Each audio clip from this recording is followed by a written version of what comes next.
of the wreckage from US military aircraft. It says that they were deliberately destroyed during a botched American rescue operation.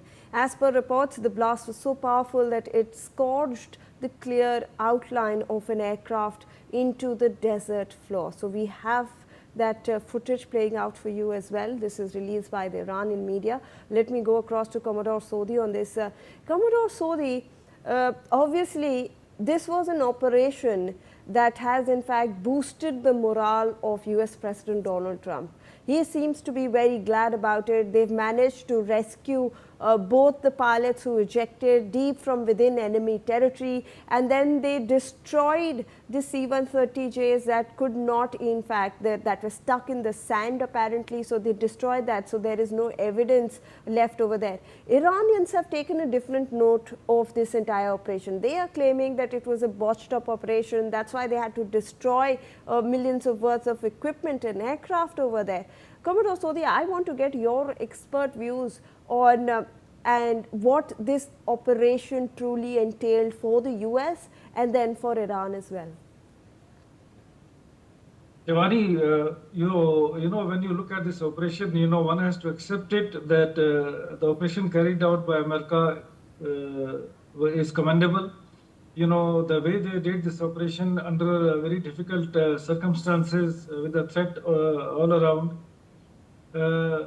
So, America believes, not only America, even today when you look at the statement given by Israeli Prime Minister, wherein he has congratulated the President of US, and he has talked about the principle of bringing the last man back. So one has to accept it that America is concerned. America generally, they believe that every man, every soldier is very important. And the US president had to play to the gallery in his own country, because as of now the way things are happening, there is some sort of dissent which is there in the United States of India also with regard to these operations. Well, yesterday when we spoke about the deadline, if you recall, I had mentioned that there is a possibility that US might extend the deadline, and we have seen today that the deadline has been extended from 6th April to 8th April.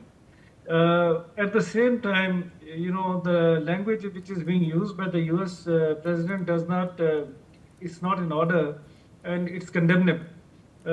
At one time you're talking about having some sort of discussion, at the other end you are making such statements which any country who has prestige will never accept. So as of now, the statements which have come from there are that there's going to be destruction, and with regard to the power sector, with regard to the bridges and other infrastructure. However, Mr. Trump has said that so far as the oil sector is concerned, they would like not to destroy it, but control the flow of oil.